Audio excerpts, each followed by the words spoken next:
gravando a partir daí, certo? Então, muda a entonação, preste atenção nas coisas. Se por acaso alguém quiser aí fazer, dar uma opinião, falar alguma coisa, pode se sentir à vontade de perguntar, tá certo? Então, primeira coisa que nós estamos na página 80 aqui da nossa coleção, então, divisão internacional do trabalho. Então, o autor coloca aí sobre a divisão internacional do trabalho, o tanto que ela é importante e tal, só que não coloca, né, não coloca aí uma coisa que eu gostaria de acrescentar, né, o que você poderia chamar de a história da divisão internacional do trabalho, certo? Na verdade, começa com uma divisão, nos primeiros momentos aí do ser humano, começa com uma divisão simples de quem é que vai fazer alguma coisa. Não estamos falando aí ainda em países, estados, né, cidades, estados, reis, não. Antes disso, nós já estávamos dividindo os trabalhos, tá certo? Então, a primeira divisão de trabalho que nós vamos ter aí, certo? Eu ainda não falei internacional, eu disse divisão de trabalho, né? Nós vamos ter a divisão de trabalho baseada no sexo, certo? Então, nós temos os homens, né? Aqueles homens primitivos lá, sabe? Aqueles cabeludinhos assim, fortes demais e com a mentalidade, né, não igual a nós, digamos assim, né? Não pode falar a palavra burra, né? Então, aqueles primeiros hominídeos ali, a sua organização, né, já tinha uma divisão do trabalho, né? Nós tínhamos, então, as mulheres fazendo um tipo de trabalho, os homens fazendo outro tipo de trabalho, certo? Então, já era uma divisão de trabalho, né? Não é uma pessoa única, uma pessoa ali sozinha, tomando conta, né, de tudo que é necessário para ele sobreviver, tá certo? Então, não eram pessoas que viviam sozinhas, né? Nós vivemos em comunidade desde sempre, digamos assim. Então, você tem lá as mulheres fazendo aquela colheita de frutas, né, procurando lá algum tubérculo, alguma coisa nesse sentido, certo? Enquanto os homens caçavam, pescavam, olha que boa ideia. Mas aí é o seguinte, então era uma divisão aí no primeiro momento, uma divisão por sexo, entendeu? Agora nós temos o quê? Depois dessa divisão aí por sexo, depois dessa divisão por sexo, nós vamos ter a divisão também pela divisão do trabalho, no caso, nós estamos lidando aí, divisão também por causa das suas capacidades, dos seus talentos. Então, nós vamos ter o quê? Essa divisão por talentos aí, né, não está escrito aqui para nós, mas essa divisão por talentos aí mostra que os homens caçavam e pescavam, as mulheres, então, elas colhiam frutas lá e tubérculos e tratava de conseguir alimento lá de outra forma. Mas aí é o seguinte, entre os homens, por exemplo, um exemplo simples, na hora de caçar, tinha alguns homens lá que tinham uma habilidade muito grande para caçar, mas eles não eram tão bons assim para fazer a flecha, para fazer a sua lança, o que fosse necessário ali para matar os animais. Então, alguns homens eram muito bons em fazer lança, fazer flechas, né, mas não eram tão bons para caçar. E aí aquelas pessoas começam, então, digamos, a sociedade começa a separar essas pessoas. Elas se tornam pessoas especializadas, entendeu?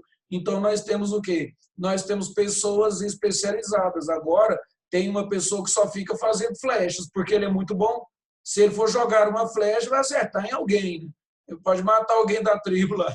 Então, o que acontece? Essa pessoa faz flechas, o outro caça, né? E aí nós vamos tendo dentro da sociedade, né, mais divisões de trabalho, mais pessoas se tornando especializadas, tá certo?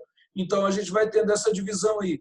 Com o passar do tempo, né, nós vamos ter cidades, né, que têm uma maior capacidade de produzir alguma coisa e a outra cidade, né, já produz uma outra coisa diferente e eles vão trocar esses materiais aí, tá certo? Né, com o comércio, alguma coisa nesse sentido. Então, nós vamos ter uma divisão de trabalho já mais abrangente, né?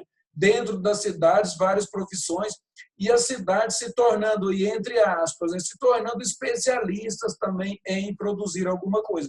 Então, isso aí é interessante, né? Então, nós temos lá algumas cidades já especialistas em produzir alguma coisa, vão trocar com outras cidades, né? Desenvolve o comércio, depois vem aquele período, né, da Idade Média, onde esse comércio diminui bastante, quase a zero, né?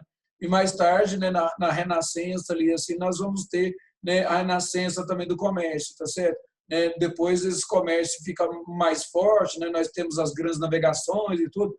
E aí quando a gente passa por esse momento aí, né, de Idade Média para moderna e tal, nós vamos ter o quê? Nós vamos ter aquelas colonizações, né, dos europeus aí em relação aqui à América e tal, né? E nesse lance de colonização, nós vamos ter aí uma divisão internacional do comércio. Quer dizer, nós já começamos com uma ideia de que um país produz alguma coisa, né, mais específica, né, mais especialista naquilo, o outro país vai produzir um outro objeto, um outro produto diferente, eles podem trocar entre eles, né? Então, nós temos aí esse tipo de comércio.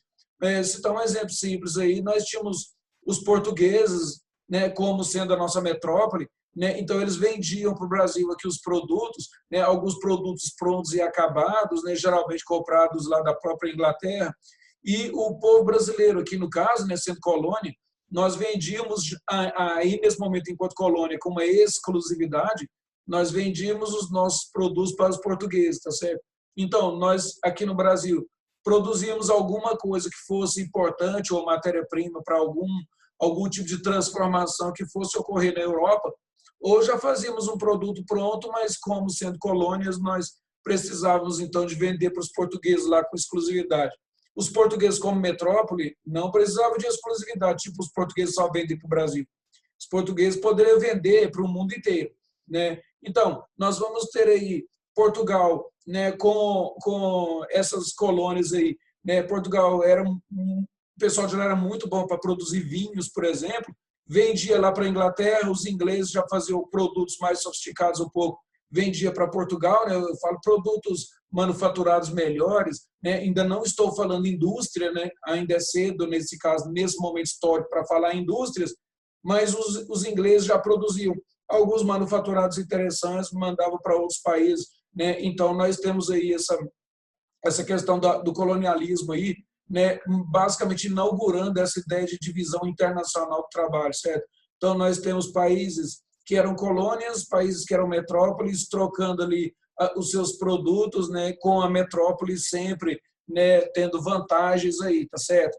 Né, não importa muito se o país era uma colônia de exploração, né, igual nós aqui, ou se o país era uma colônia de povoamento, igual a Inglaterra fez em relação aos Estados Unidos, tá certo? Mas a questão é que as colônias ganhavam sempre muito dinheiro, né, enquanto, né, ganhavam muito em detrimento das suas colônias aqui. Então, as metrópoles ganhavam muito dinheiro e as colônias, né, ficavam no prejuízo. Essa ideia de divisão internacional do trabalho, essa ideia, ela vai continuando, né, existir, ela vai se aperfeiçoando assim, e as pessoas vão cada vez, né, entendendo isso, né? A gente pode falar também, por exemplo, nessa questão de divisão internacional aí, né? Citar um outro exemplo que às vezes fica fácil para você guardar, né? Quando a União Soviética, né, União das Repúblicas Socialistas Soviéticas, quando esse país se desfez, né, naquele início ali da década de 90, né, 91 e tal, naquele início ali, o país se desfez. Aí o que nós temos? Né, a divisão em 15 repúblicas lá, que antes formavam um país só. Então, imagine, um determinado espaço da União Soviética, que mais tarde vira um país separado, esse determinado espaço ali, certo? A União Soviética fazia com que aquela área produzisse muito produto alimentício, por exemplo. Uma outra área poderia ser mais especialista, dentro da União Soviética, no caso, a produzir remédios, né? Citando um exemplo. Aí o que acontece? Quando esses países se separaram, né, quando a União Soviética se desfez e formou lá aquele tanto de repúblicas ali, repúblicas menores e tudo, alguns daqueles países eram áreas específicas de produção de alguma coisa, de algum produto. Então, o que acontece? Eles vão ter que vender esse produto deles para os outros países vizinhos, né, que antes era a mesma União Soviética, vendem para eles aquele produto, compra daqueles outros países o que ele não produz, entendeu? Então, você vai ter ali países, entre aspas, mas especialistas em alguma coisa, né? Então, essa divisão internacional do trabalho é mostrada claramente aí quando você vai ter, né, trabalhos, né, específicos de algum país e esses trabalhos aí acabam produzindo alguma coisa que vai ser vendido necessariamente em outro país, né? Um país não pode alimentar a sua população só com remédios, né? Um país não vai, por exemplo, curar a sua população se naquela região ali só produz trigo, alguma coisa nesse sentido, certo? Então, os países precisam desses materiais todos e acaba, se não produzir, compra de outro lugar. Né? Esse outro lugar que produziu, né, talvez seja um país mais especializado.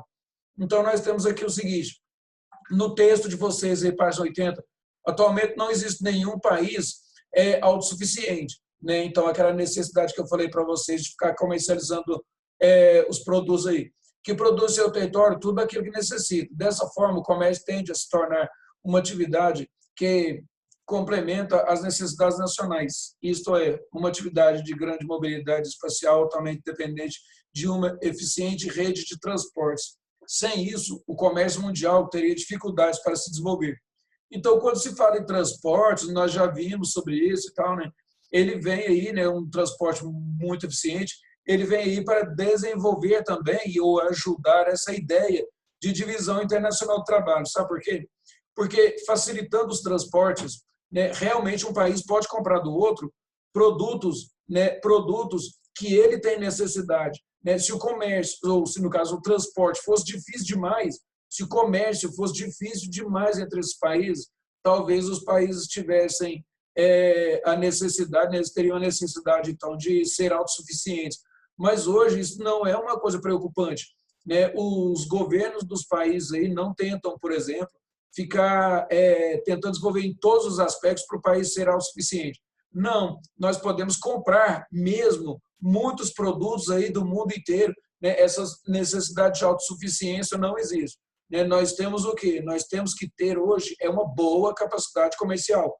Né? Se temos uma boa capacidade comercial, nós podemos realmente comprar, né, dos diversos países aí no mundo, né, comprar deles e não precisar de ficar produzindo tudo. Né? A ideia de autossuficiência, quer dizer, nós temos que produzir tudo necessário, é muito mais correta para aquela época dos feudos. Né? Nós acabamos de falar aqui sobre aquele período medieval. Né? Então, existiam os feudos, né? Todo mundo lá, um com medo do outro, o outro com medo do um. Né? Então, aí eles tinham dificuldade mesmo de desenvolver comércio. Mas hoje não. Né? Nós temos uma boa comunicação através de globalização, dos vários sistemas aí de informação que nós temos um transporte fácil, né? Um transporte fácil aí, né? Com muita tecnologia, as distâncias, né, não importam tanto assim mais, porque se você tem que produzir no Brasil e entregar na China, qual é o problema dessa distância? Você contabiliza essa distância aí no frete e depois, para chegar lá a tempo, você calcula quanto que é o tempo, né? Quanto que é o tempo de transporte. Você sai com o navio daqui em tal data, chega lá em tal data, pronto, está resolvido. Né? Nós sabemos que a mercadoria vai chegar lá com qualidade, entendeu? Então, você pode fazer esse cálculo aí e comprar e vender produtos para a China, pode comprar e vender produtos aqui no Brasil, vender para os Estados Unidos, por exemplo, fazer aquela navegação de cabotagem, né? Andando aqui pela costa do Nordeste, né? Vai carregando, descarregando, carregando, descarregando, passando aqui pelo nosso Sudeste, depois pode chegar ao sul do Brasil, chega até o sul da Argentina. Então, o que acontece? Né? Nós temos hoje um comércio, né, facilitado e isso facilita essa divisão do trabalho aí, tá certo? Devido à grande divisão espacial dos recursos naturais e financeiros, além das possibilidades tecnológicas, cada região acaba se especializando, né, produtiva, financeira e comercialmente, procurando obter mais rendimentos e menor custo, configurando a chamada divisão internacional do trabalho. Né? Então, quando fala assim que as regiões se organizam produtivamente, né, estamos falando que temos recursos, por exemplo, estão exemplos, recursos minerais, né, não estão espalhados pelo mundo em igualdade de condições. Né? Então, algum país tem mais produto mineral do que o outro, um determinado produto, então ele vai vender aquele produto ali, para ele vai ser uma fonte de renda. Né? O outro país que compra vai ser uma fonte, né, de matéria-prima para produzir alguma coisa que seja interessante. Né? Citar aqui o Brasil, aqui o grande produtor, né, de minério de ferro e tal, que é bem importante que para nós que o Brasil vende. O Brasil vende muitos produtos diferenciados aí, certo? Então, minério de ferro é só um exemplo disso. Né? Nós vendemos também outros minérios importantes, entendeu? Então, isso aí é uma fonte de renda nossa que é importante, o transporte. Né? Nós fazemos isso aí de maneira bastante fácil. né? São transportes de materiais, às vezes, em imensos volumes, mas acontece que nós temos máquinas para isso, né? Citar um exemplo aí dessa produtividade do Brasil aqui. Nós temos lá a Serra do Carajás, né, lá no Pará, produzindo minério de ferro. Aí, o pessoal da Vale construiu uma ferrovia até lá o Porto de Itaqui, no Maranhão, né? Então, agora eles carregam o trem com aquele mundo, tantas mil toneladas lá de minério, e leva até o Porto de Itaqui, né? Lá em Itaqui, carrega dentro dos navios que são próprios para carregar esse material, né? Então, vale a pena fazer um navio que só carrega isso aí, navio graneleiro, né? Naqueles navios grandes assim, carrega produto a granel, vale a pena, porque o volume é grande demais. Então, fabrica esse navio específico para esse porto e para aportar lá em Roterdã, né, no porto de Roterdã, fabrica esse navio olhando os tamanhos certos, o tamanho de calado, as profundidades e tudo, para esse porto. Por quê? Porque ele vai navegar e fazer esse transporte por muitos anos. Fabrica isso na Coreia do Sul e depois leva lá, Porto de Itaqui, carrega lá, né, às vezes com 40, 50, 60 mil toneladas de minério e leva para Porto de Roterdã, por exemplo. Existem alguns navios que foram calculados, foram feitos especificamente para um trajeto. Então, nós temos aqui no Brasil essa possibilidade. Então, calcula-se o preço de tudo, coloca lá dentro, do preço do produto, por tonelada e tudo, e faz esse comércio. Os outros países precisam desse material, o Brasil tem para vender. Tá? Então, isso aí é uma das coisas que facilita essa divisão internacional do trabalho. Assim, estimula-se o comércio das atividades essenciais para a acumulação capitalista na sociedade moderna. Dessa forma, a atividade comercial torna-se um dos indicadores do nível econômico das nações. Então, deixando claro, indicador do nível de desenvolvimento da nação, por quê? Porque ela faz um comércio com o mundo inteiro, é um país globalizado, tem muitos produtos para vender, compra também bastante. Um exemplo disso, de país totalmente globalizado, nós temos o Brasil. O Brasil vende mercadorias para o mundo inteiro, diversos tipos de mercadorias, aqui no parágrafo de baixo está escrito aí, as commodities. O Brasil vende diversos tipos de mercadorias para o mundo inteiro e compra também do mundo inteiro diversas mercadorias, certo? Então, às vezes, as pessoas aqui do Brasil nem sabem quantos tipos ou quantos modelos de materiais a gente compra aí, uma diversidade completamente gigantesca. Os alunos, sempre quando eu peço para citar o que é que o Brasil importa, aí os alunos falam sobre carros, os alunos falam sobre outros materiais importantes, tipo eletroeletrônicos e tal. Isso aí é o mais comum. Mas só que aí, só para mostrar sobre esse comércio completamente gigantesco, eu falo para os alunos assim, o Brasil importa aqueles vidrinhos assim, aqueles vidrinhos grossos assim, com broto de bambu. Os caras importam broto de bambu da China. É longe pra caramba, certo? Mas não tem problema, o navio faz esse trajeto com segurança e qualidade. Então, traz de lá para cá brotos de bambu. E às vezes você pensa, poderia fazer isso aqui mesmo no Brasil? Não, mas os da China são melhores e tal. E tem gente aqui no Brasil para comprar esse material, certo? Então, deixar claro que o comércio é bastante completo, mas quando fala bastante completo, é bastante complexo também.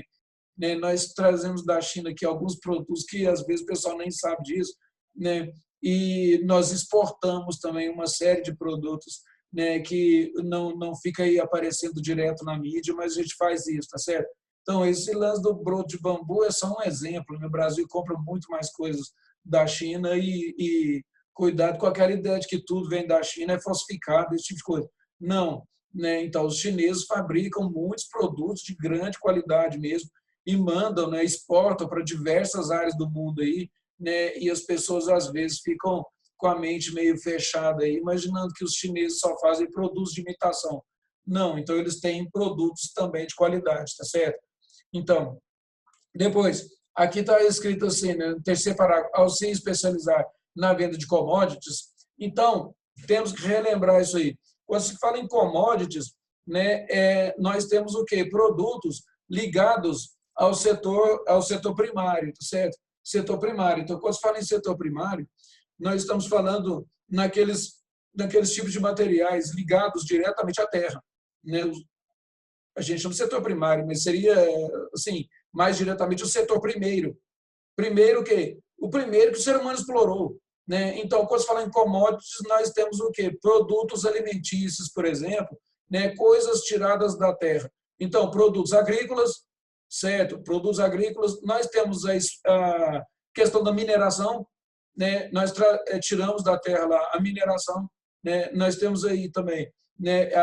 O uso de recursos, o uso de recursos animais, vegetais, né? Nós tiramos esse material aí da terra, sim, né? Nós tiramos. Então isso aí é o que é uma fonte que quando for vendida será chamada de commodity, né? Então nós temos produtos ligados ao setor primário, né? Então é só lembrar disso, né? Quando a gente fala primário, né, são os produtos que vêm diretamente da terra, agricultura, por exemplo, né? Então essa exploração aí que é bastante importante. Nós temos o extrativismo, né? Então esses materiais aí nós vamos exportar, né? Criação de gado também no caso, a pecuária. Então nós vamos exportar esses produtos. Agora preste atenção, esses produtos têm o seu preço calculado, né? Avaliado em bolsa de valores, né? Então nós chamamos esses produtos aí de commodities, né? Então quando você fala em exportação de produtos agrícolas, o Brasil tem aí, né, uma exportação que ainda é importante, que é a exportação de café, né? Então nós temos aí exportação de minérios, por exemplo, né? Nós temos exportação de carne, né? Carne que eu falo carne de criação, né? Não é exportação de extrativismo. Nós temos exportação aí de carne, por exemplo, carne bovina, né, para vários lugares do mundo. Então isso aí é o que é pecuária, né? Então nós temos aí os commodities brasileiros aqui, tá? Então quando se fala em commodities aí são produtos importantes que o mundo inteiro, né, precisa, né? Ele vende, ele compra. Então nós temos aí uma fonte de riqueza para o país, tá?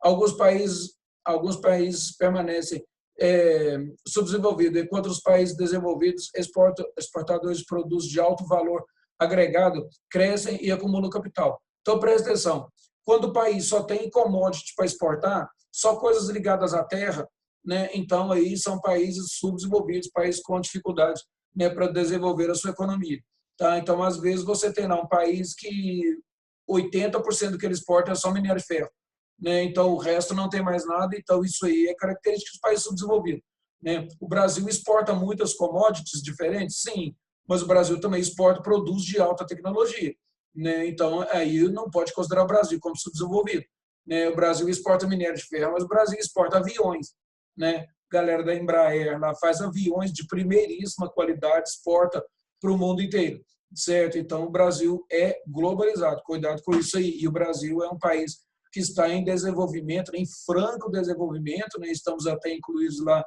né, no BRICS. Aí é o seguinte, então, nós estamos falando, e os países aqui, depois vem, enquanto os países desenvolvidos são exportadores de produtos de alto valor agregado. O que é um alto valor agregado? Né? Você tem lá, às vezes, né, citando um exemplo simples, um produto eletrônico, né, às vezes um simples celular, ele aqui, um simples celular aí, e aí o que acontece? Não é muito simples, não. Mas aí nós temos esse produto aí, que a matéria-prima para fazer isso aí, certo? O material físico mesmo para fazer isso aí, né, é bem barato. Você tem um pouco de plástico, né? Aí você tem a tela aqui assim, ser feitas diversos materiais diferentes, mas você tem uma quantidade de materiais aí, certo? Que são gastos, mas são poucos materiais para fazer uma parede desse tamanho. Mas o preço é alto, né? Então, valor agregado, o preço é alto por quê? Pela tecnologia usada para fazer isso, pela necessidade que a população tem de material desse, certo? Então, por causa dessa tecnologia usada, né, por causa dessa tecnologia desenvolvida por um país ou empresa, alguma coisa assim, ele vai agregar valor no material desse, certo? Se você for olhar quanto custa, né, quanto custa um celular desse aqui, assim, certo? Você vai ver um valor que é um valor agregado muito alto, né? Quer dizer, um celular desse, se você for trocar o valor dele, no caso aqui no Brasil, por minério de ferro, você vai levar um monte de toneladas de minério de ferro, né, a troco de valor do celular, que não pesa, né, essas toneladas todas, mas é o valor agregado, tá certo? Então, os países desenvolvidos, eles fazem produtos que de preferência dessas indústrias. Fazem produtos que gastam poucos materiais, certo? Poucos materiais e tem um valor agregado muito grande. Poucos materiais, mas tendo esse valor agregado, eles vão ganhar muito dinheiro, porque eles estão vendendo o quê? Estão vendendo a ideia. A ideia você consegue com o quê? Com os funcionários que são muito bons, funcionários muito especializados, funcionários que às vezes até são caros, mas as ideias dessas pessoas valem um mundo de dinheiro, tá certo? Você com poucas partes de vidro aí, né, alguns fios, né, se tiver muita tecnologia, você faz um aparelho incrível, né, vai gastar pouco material e muita ideia, né, muito desenvolvimento agregado ali. A comercialização de mercadorias representa a etapa final do processo de produção, em que cada uma das fases desse processo, o valor delas aumenta, pois agregam os custos do manejo, transporte, manutenção e da compra de aparelhos produtivos, o valor do produto final. Então, nós vamos ter o quê? Quanto vai fabricando esse produto, né? E depois você vai transportar esse produto, né, da fábrica para um armazém, transporta esse produto para outros lugares, né? Às vezes até chegar no cliente final, né? Vai ter que passar por vários modais de transporte, vai gastar dinheiro com isso. Tá? Então, isso tudo aí vai agregando um valor, vai aumentando a quantidade, né, de custo, no caso aí, né, agregar valor é com a tecnologia que você colocou, mas vai agregar um custo aí. Então, esse custo que vai aumentando no preço ele tem que ser o menor possível para aumentar a margem de lucro. Então, quanto mais barato for feito o transporte, né, isso aí a empresa vai ter uma vantagem. Né? Aí, fala manutenção da compra de aparelhos produtivos e tal. Quando falam em compra de aparelhos produtivos, é porque é uma característica do capitalismo, certo? Então, a propriedade privada dos meios de produção, né? Vocês têm certeza que se lembram disso, já estudaram isso também em história. Então, dentro do capitalismo, nós temos propriedade privada dos meios de produção, ou seja, o meio de produção tem que ser do dono da fábrica, o dono da fábrica tem que ser dono das máquinas, porque senão o funcionário não pode ser mandado embora. Imagina, você manda o funcionário embora, ele pega a máquina que ele trabalha e leva, porque a máquina dele é problema, certo? Então, nós temos que considerar isso, propriedade privada dos meios de produção. Pessoal, vamos encerrando por aqui. Eu agradeço a atenção de todos. Daí, depois, na próxima aula, a gente continua, provavelmente ainda com a nossa frente C aqui, certo? Né? Então, bom final de semana a todos. Muito obrigado. Até mais.